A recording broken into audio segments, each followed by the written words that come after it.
So what do I say to his father in Haiti? I got maybe somewhere between 3 and 10 seconds before the line goes dead. This is what I said. All right, so Haitian kidnappers are not killing kidnap victims these days. I realize that's really stupid because they kill each other at the drop of a hat, but for whatever reason, they're not killing kidnap victims. Now, today is Thursday, and Haitian kidnappers love to party on Saturday night. If you say the things I want you to say and you do the things that I ask you to do, we'll have your son out by late Friday, early Saturday morning. He said, tell me what you want me to do. And we had his son out Saturday morning. Did I lay my resume out? Did I lay a strategy out? Did I begin to provide value?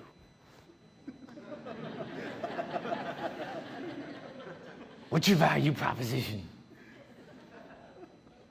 What I did was I showed him in less than 10 seconds that I saw what he was looking at. And I offered the slightest amount of insight into the dynamic. And anybody that you deal with, the first question they ask themselves is, do you see what I see?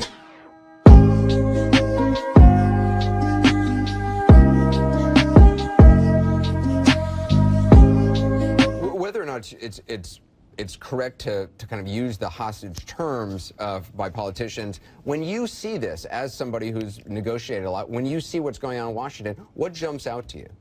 Well, there's two things about that. You know, on a personal note, I like that they use the word because then it gives me a chance to be on your show. And I get it. You know what? I haven't been able to focus on anything. His company is called the Black Swan Group. That is the baddest ass name I have ever heard. I love that. Now, what is the Black Swan Group? That's like the coolest. What is that? Thank you very much. A black swan is something unusual that has a great impact, and we like to think that the way we negotiate has a great impact. See? Cool, right? I like that. All right. How often do you get a chance to make Anderson Cooper laugh, right? All right, but there's actually a negotiation lesson in there, which I'll get to in a minute. But I can remember I was sitting there, and they've got you in a room that's kind of a dark closet, and the light shines in your eyes, and you wait to come on. And I'm hearing like, hostage this, hostage that, Barack Obama, hostage, taking the country hostage. And I'm thinking, you know, I don't know. This seems like a straight line. I just can't let this go. One of the things that we talk about in negotiation and how you will get better as a negotiator, never be so sure of what you want that you wouldn't take something better. All right, so fine, yeah, what does that mean? And on top of that, how do I make that happen? Interestingly enough, the insider's negotiation tip there, which 2/3 of us are not that good with. I don't tell that joke. Jeffrey Tobin doesn't give me the best commercial that my company ever got. His company is a Black Swan Group. That is the baddest ass name I ever heard. Imagine if they were in preparation and they're talking about going on camera and Tobin says, you know, Black Swan, that sounds kind of cool. I'm going to say it's a badass name. Anderson Cooper, everybody else there says, no, that's stupid, don't do that. You know, the producer gets in his ear and says, don't do that, that's a dumb idea.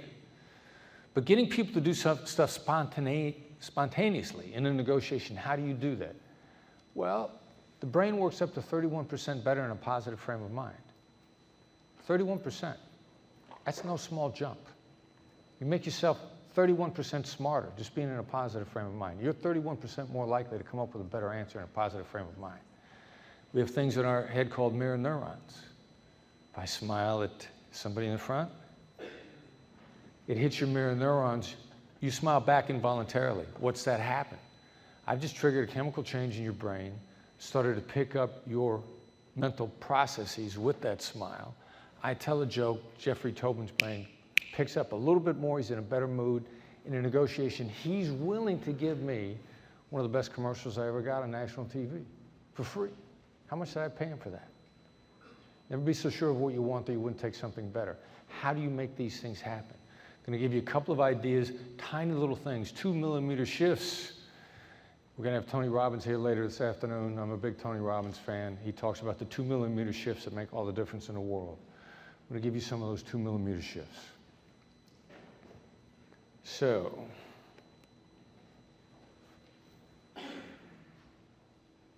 I was the FBI's lead international kidnapping negotiator.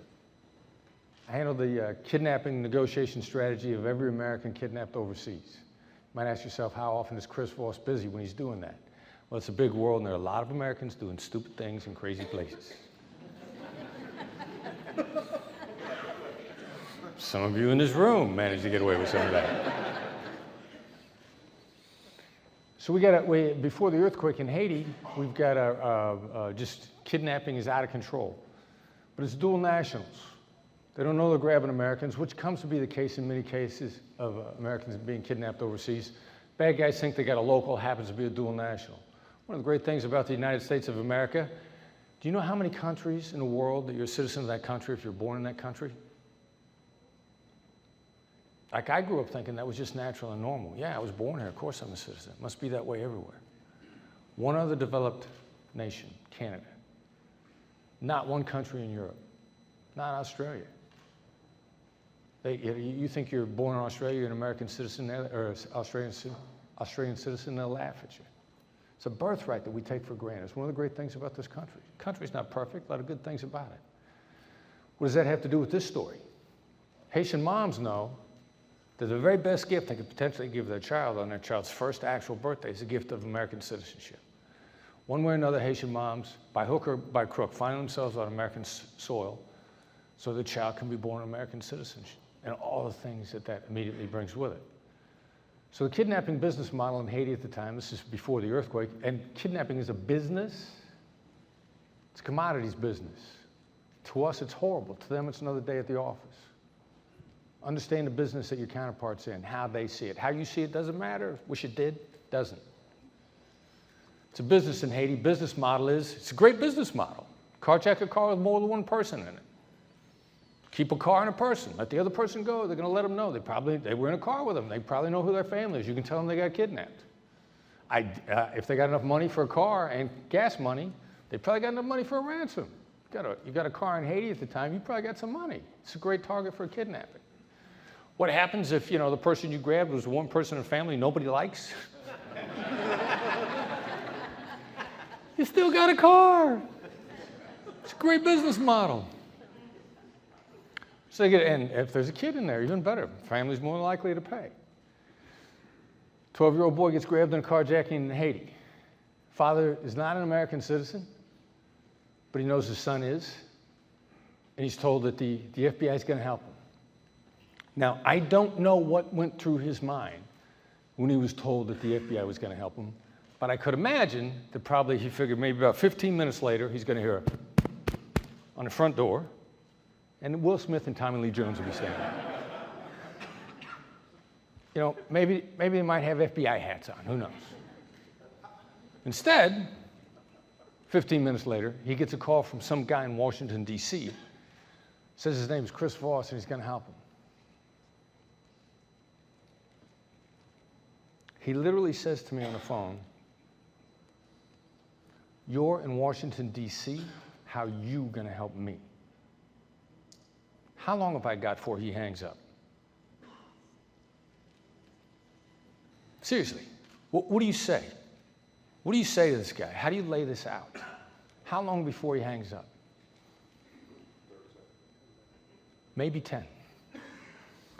Everybody you deal with, maybe less intensely, when they interact with you, says to themselves, how are you going to help me? They don't, with less intensity, but it's the same question, everybody that you interact with. It's not an unfair question to ask. How are you going to help me? Now, I've done this wrong before. How do I know what to say? Because I did it wrong before. Remember the first time I was in the Philippines on a kidnapping, which I'm going to tell you about in a couple minutes. I showed up, the FBI's expert, which pretty much at the time made me the expert for the United States government.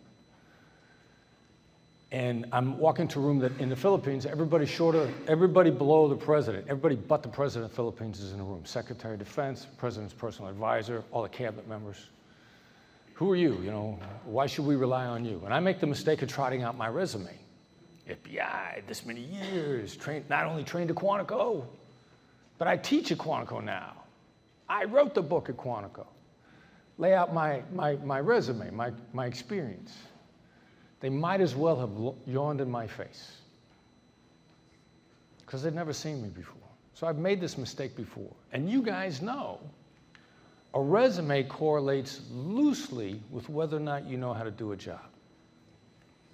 If your resume showed for sure that you could do a job, you'd never lose one. There'd never be a bad hire. There'd never be an employee that didn't work out.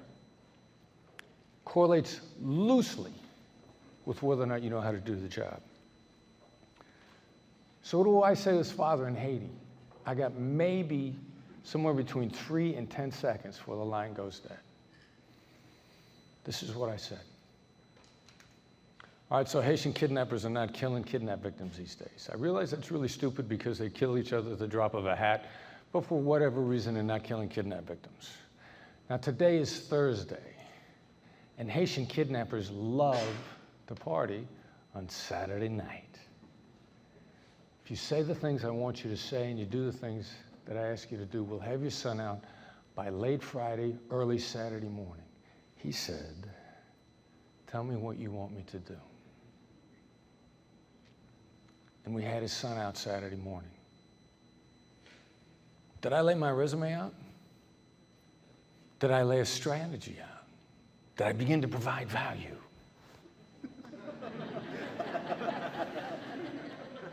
What's your value proposition? What I did was I showed him in less than 10 seconds that I saw what he was looking at. And I offered the slightest amount of insight into the dynamic. And anybody that you deal with, the first question they ask themselves is, do you see what I see? I didn't say, I understand, to try to shortcut the process. It doesn't take that much longer. It's a delay to save time. 10 seconds, 15 tops. Telling him in no uncertain terms, there's no doubt in his mind that I see what he sees. And I have the slightest, and if I see what he sees, the chances are that I got answers to it are very high. He never asked me how many kidnappings I worked. He never asked me how many kidnappings in Haiti I worked. The qualifier questions, how long you've been in this industry, what's your resume, how many times you've done this before. He didn't ask me how many kidnappings I'd worked in Haiti. He never asked me how many times I've been to Haiti. You know how many times I've been to Haiti? Never been to Haiti. He didn't ask me what languages I speak. Do you speak French? Do you speak Creole? You may ask yourself, Chris Voss, and I was the international negotiation coach, really.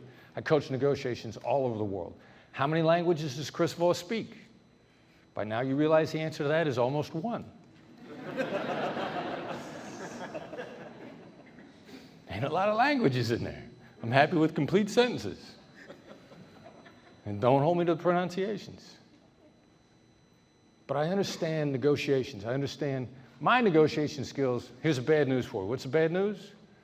It only works where people are involved. It won't work any other time. Because I get asked all the time, is it working real estate? Is it working media to media negotiations? What stuff doesn't work? It doesn't work. It doesn't work where people aren't involved. So I'm going to talk to you get you out of a couple of bad habits real quick. What's hurting you the most in your negotiations?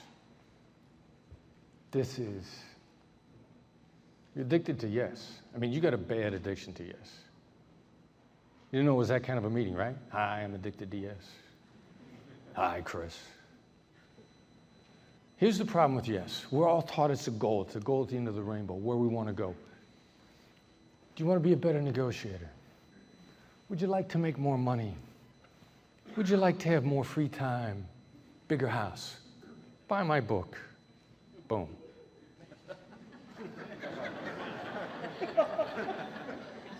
Yes is always a trap. It's always a trap. I don't know if this ever was a good idea. Maybe there was a point in time that it was a good idea to get people into yes mode or mere agreement. The theory that if I get you saying yes to the little yeses, the chances are that you're going to say yes to the big yeses much higher. There's actually a study out there that says that works. If you hear there's a study that says something worked, take a hard look at the study, see if you agree with how it's done. But even better still, ask yourself, if you pick up the phone, 6 o'clock at night, I don't care what time it is, 1 o'clock in the afternoon, and a person on the other end of the line says, would you like to make more money? Do you go, thank God you called? I've been waiting all day long for somebody to ask me that question. Somebody calls you on the phone and says, have you got a few minutes to talk? Well, nobody immediately says, yes. Any question, there are three kinds of yeses: commitment, confirmation, and counterfeit. People have gotten us, try to walk us in to commitment yes so much with confirmation yes, that the vast majority of us are good with counterfeit yes. That's all you ever hear, counterfeit yes. Nobody in my company or that I've trained ever calls people on the phone and says, have you got a few minutes to talk? Nobody. What does that do to you when somebody asks you that? It's at least 4 questions in one. If I have a few minutes, do I want to talk to you? If I have a few minutes and I don't want to talk to you, do I want to talk about what you want to talk about? How long is a few minutes? How do I get off the phone? The problem is, while all these questions are running through your mind, you're actually not listening to the other person. It's equivalent to talking to someone who has another person whispering in their ear. Watch out, it's coming, you know, there's a hook. How long is this going to be? They're taking you somewhere. Be careful, be careful.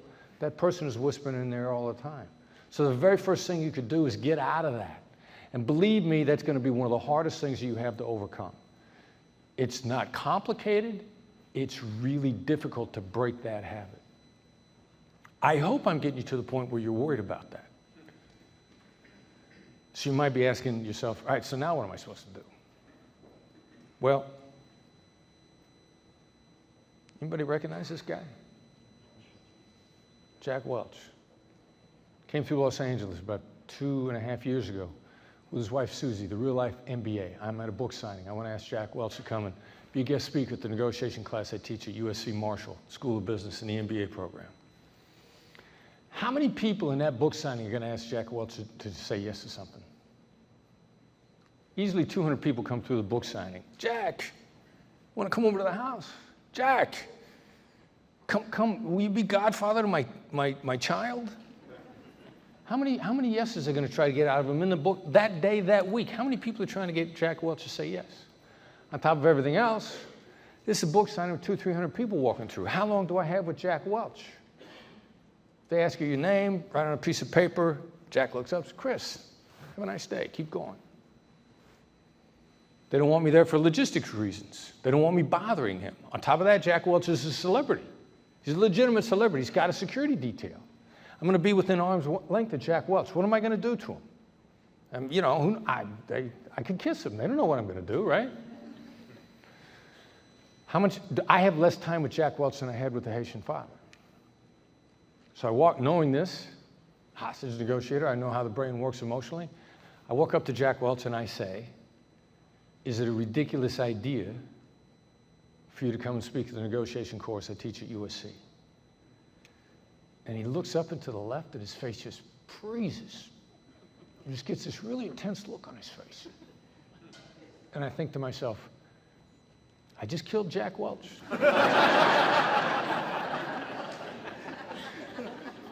I mean, I got scared. First, I figured he's going to fall. He had a stroke. He's going to fall over. The security's going to tackle me. They're going to drag me out in handcuffs. I'm going to say, but I'm an FBI agent. We don't care. He just killed Jack Welch. So initially, when he doesn't die, I'm relieved. But now I figure he's going to start. He's still staring at me. Security, security. He doesn't do that either.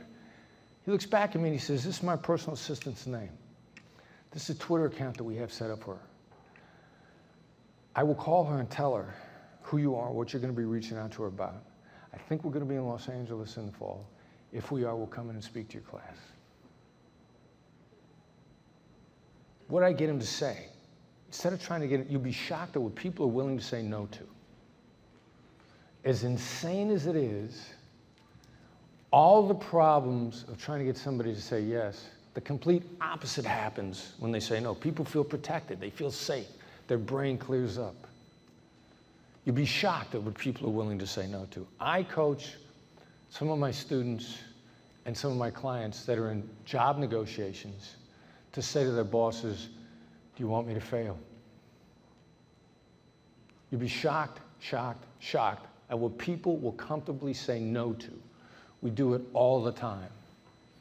When you get home, Google Ronald Reagan, are you better off? Ronald Reagan, first time he was elected president, when he beat Jimmy Carter, the last presidential debate, he stood up in front of the American public and said, next Tuesday you go to the voting booth. Next Tuesday you have a decision to make. Which, by the way, is exactly what I did when I was laying things out to the Haitian kidnappers. This is what you see. This is what you're going to look at. This is what you're faced with. Reagan is smart enough to just lay this out. He knows he's getting your attention by telling you what you're going to look at. He says, I just ask you this question. Are you better off than you were 4 years ago? Have you got more spending power than you had 4 years ago? Is America in better shape than it was 4 years ago? Succession of no questions. No, no, no, no, no.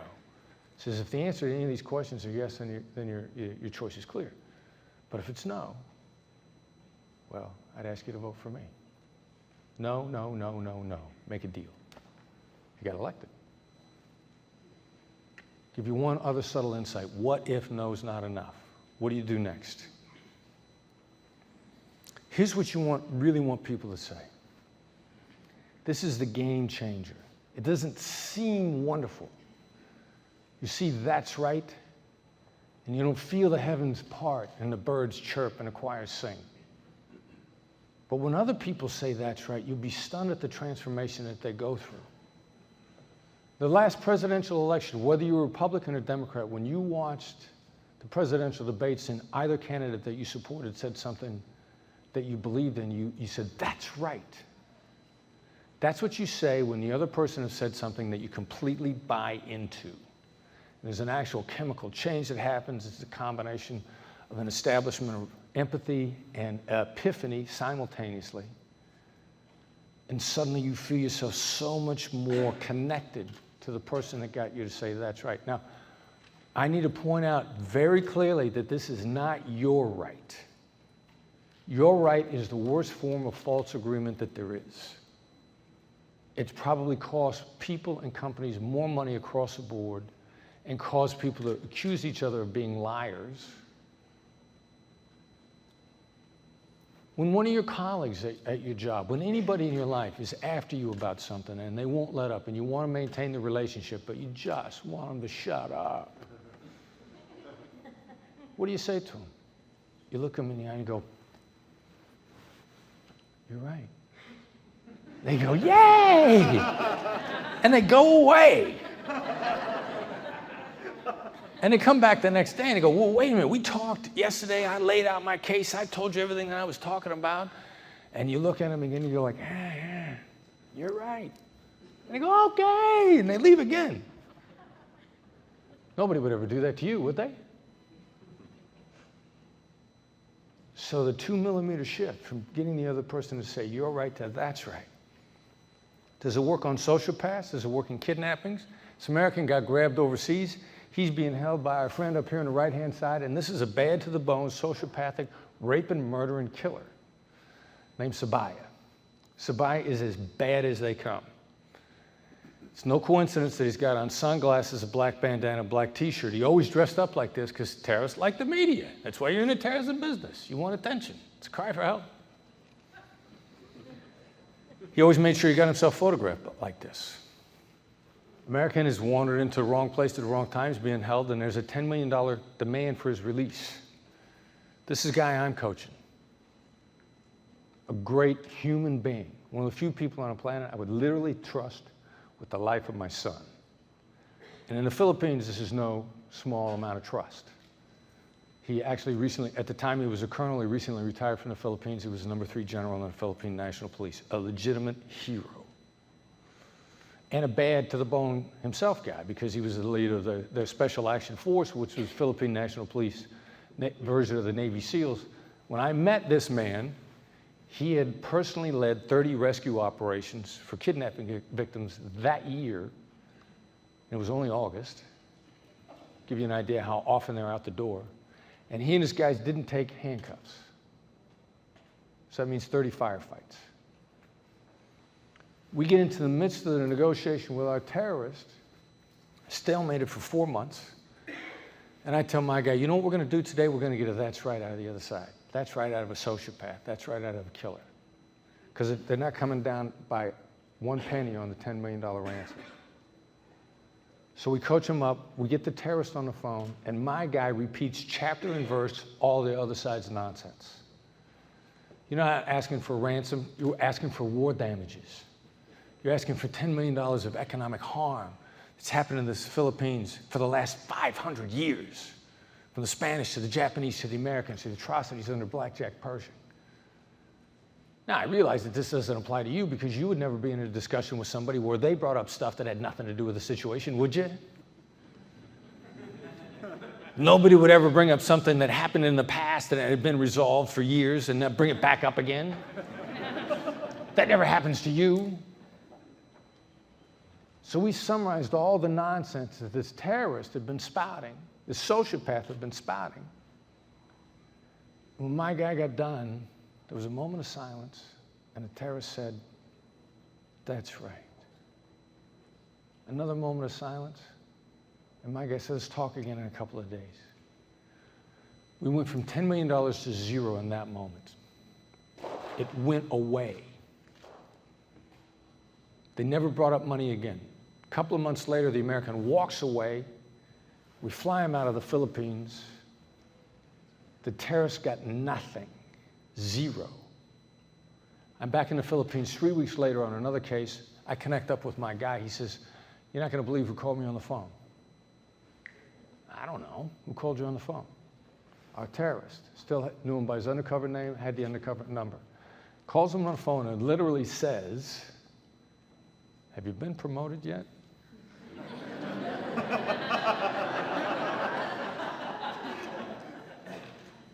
I don't know what you said to me on the phone, but whatever it was, I was going to kill the American. You stopped me from doing it. You're really good. They should promote you. Hangs up the phone. What's he saying? He's saying, I deal with you again. At the end of a negotiation where he got nothing, he called his counterpart up on the phone to pay his respects. Everybody that you deal with, regardless of how much they get out of it, should be willing to say to you after the negotiation, "Yeah, I'd talk to you again. I feel respected by you." That's the way you should leave everybody. That's what builds a long-term career. That's what builds success in your negotiations. And that approach, a tactical approach of empathy and getting that right side of people, give you the opportunity, because we made mistakes. People used to say to me, "What's it like when the slightest mistake and somebody get killed?" I said, "It wasn't a slight, I'm gonna make mistakes." I took an approach overall that gave me latitude, because I knew occasionally I would make mistakes. I'd do my preparation, I'd get into a negotiation, and I'd say something wrong. But take an approach based on this genuinely trying to understand the other side for sociopathic reasons, not for missionary reasons, but for mercenary reasons, because of how much latitude it gives you in the negotiation. Understand you're not going to be perfect. Don't try to be perfect. So in closing, allow me to leave you with this. Problems, how to overcome problems, even no matter, regardless of your preparation.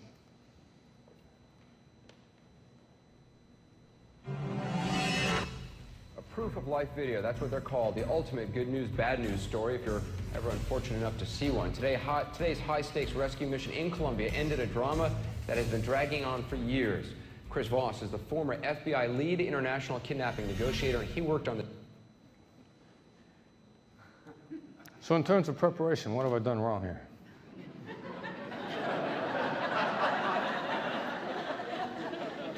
My hair's sticking out. Now, this is the first time I was on CNN, Anderson Cooper. Like, I'm enthusiastic about being here. I mean, I think this is cool. I'm a small-town boy from Iowa, son of Richard and Joyce Voss, times 7,000 people. Anderson Cooper? Yeah, 8 million people going to watch this. You go in there, you go through makeup. Then they put you in a room that's a big, dark closet. Light shines right in your eyes. They say, look right below the light. Down to the left is a monitor. They say, do you want it? It's going to go live when we go live. Do you want it off or on? I go, I leave that baby on. I've never seen me on TV before. I want to see me on TV. So we have just gone live, and I'm looking down, and as you can see, I'm looking down at the monitor, and I've realized my hair's sticking out.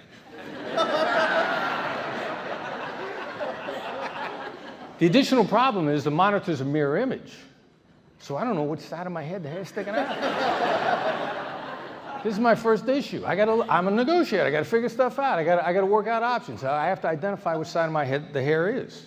This case from the beginning until his retirement just last year. He joins me now. Chris, it's got to be.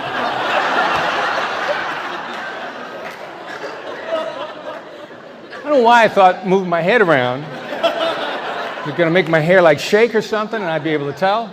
But you can see from the look on my face, I'm like, nah, it didn't work. I still don't know where it is. So now I got to decide what to do. How much time do I got? My mom's probably watching this back in Iowa. All his friends from her Bible study class are watching this. You know, you can't teach your son how to comb his hair. So I'm sitting there trying to decide, you know, and how can I handle it? You know, and I realized, what can't I do? I can't lick my hand and do that.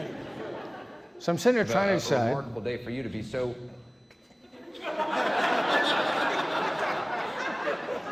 Why do they got to make me look worse?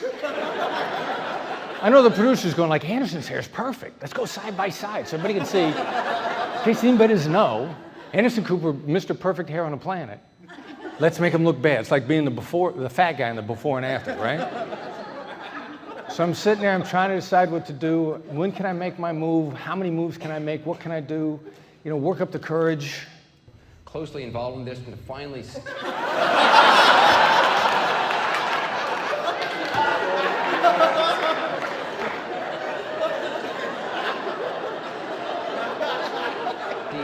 Come to fruition.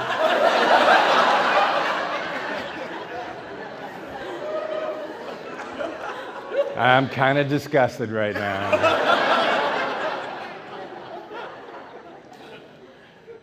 But I went on to finish the interview, and they did ask me back. So what I'm here to tell you is you'll make mistakes.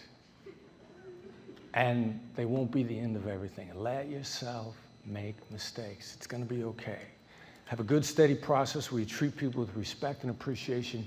Use empathy in a positive way, not because you're a nice guy, you are, but because it works. Got a free newsletter, text to sign up. FBI empathy, all one word, don't let it spell check it. Take it out of it. So, in closing, and this is only if you want, it's for free, only if you want. Don't be bothered with it if you don't want it. Remember I mentioned Will Smith and Tommy Lee Jones at the beginning?